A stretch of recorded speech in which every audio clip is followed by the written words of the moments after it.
नमस्कार मित्रांनो, जन्म आणि मृत्यू ह्या खरं तर एकाच नाण्याच्या दोन बाजू आहेत। हा निसर्गाचा एक प्रकारे नियमच त्याने आखून दिलेला आहे। जन्माला येणारा व्यक्ती हा त्याचा कधी ना कधी लोप पावणारच आहे, मृत्यू होणारच आहे, हे तर स्वीकारणं आवश्यकच आहे। मात्र कधी कधी काही लोकांना आपल्या प्रियजनांचा मृत्यू हा सहजासहजी पचवता येत नाही। अशाच एका वडिलांची, विक्रम विभूते नावाच्या बापाची कथा आपण आज जाणून घेणार आहोत। पुस्तकाचं नाव आहे महामाया निळावंती आणि याचे लेखक आहेत सुमेध। विक्रम विभूते बँगलोरला राहतो आणि बोन मिल मध्ये तो कामाला आहे।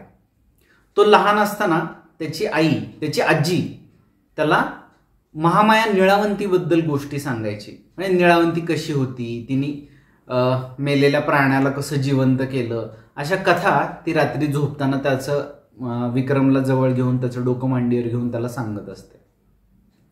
विक्रम मोठा झाल्यानंतर त्याचा मुलगा साधारण 10-12 वर्षाचा असतो आणि एका अपघातात त्याचा मृत्यू होतो। तो आपल्या मुलाचा मृत्यू स्वीकारूच शकत नाही आणि इथं त्याला आजींनी सांगितलेल्या त्या निळावंतीच्या गोष्टी उफाळून येतात। त्या आपल्या मुलाचा जो मृतदेह आहे तो बर्फात टाकून तो मृतदेह तो बँगलोरवरून सह्याद्रीच्या कुशीत घेऊन येतो आणि इथं तो निळावंतीचा शोध सुरू करतो। इथं त्याला घैसास गुरुजींबद्दल माहिती पडते आणि तो त्याच्या मुलाचा, आनंदाचा मृतदेह त्या घैसास गुरुजींकडे घेऊन जातो। खरं तर घैसास गुरुजींनाही पूर्णपणे निळावंतीचा शोध लागलेला नसतो। निळावंती कोण असते प्रामुख्याने? तर निळावंती म्हणजे अशी स्त्री जी निसर्गावर, प्राण्यांवर, पक्ष्यांवर, सजीवांवर मनापासून प्रेम करते। नुसतं प्रेम नाही करत, तर त्या प्राण्यांना, सजीवांना झालेलं दुःख तिला स्वतःलाही यातना देतं, तिची ताकद कमजोर करतं, तिला क्षीण बनवतं। अशी ही निळावंती। हा जो आहे विक्रम विभूते तो त्या घैसास गुरुजींकडे जातो। मात्र त्याची काहीशा प्रमाणात फसवणूक होते, कारण घैसास गुरुजींना स्वतःलाही अजून निळावंतीची भेट झालेली नसते।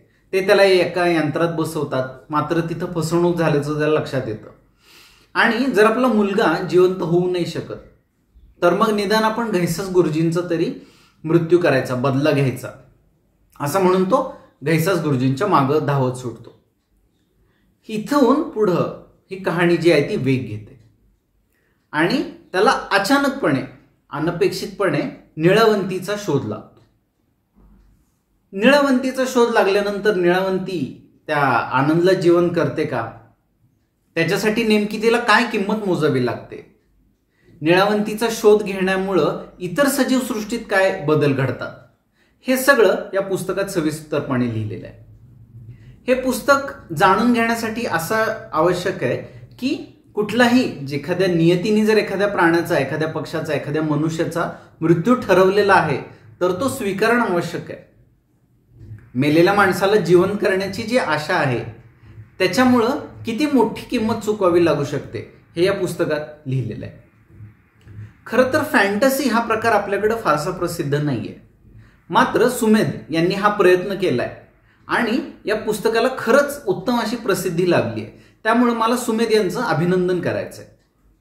आणि ह्या फॅन्टसीतनं, ह्या पुस्तकातनं पुढं आनंदाचं काय होतं, घैसास गुरुजींचं काय होतं, किंवा विक्रम विभूतेचं काय होतं, तो मुलगा जिवंत होतो का, निळावंती त्या मुलाला जिवंत करते का, आणि त्यातनं काय अडचणी पुढे निर्माण होतात, हे या पुस्तकात तुम्ही नक्की वाचा। हे पुस्तक वाचताना लेखकाने एक ठराविक जो साचा आखलेला आहे, त्यात त्याला सांगायचंय की नियतीला आव्हान देऊ नका। एक कुठंतरी पॉइंट येतो की जिथं आपल्याला नियतीला शरण जावंच लागतं आणि तो अगदी मृत्यू जरी असला तरी निसर्गाचा समतोल राखण्यासाठी जसं जन्म आवश्यक आहे तसा मृत्यूही तितकाच आवश्यक आहे। तर हे जाणून घेण्यासाठी हे पुस्तक तुम्ही नक्की वाचा आणि याचा अभिप्राय मला कमेंट्समध्ये कळवा। तसंच आपला चॅनल जर तुम्ही अजून सबस्क्राईब केला नसेल तर तो नक्की करा। धन्यवाद।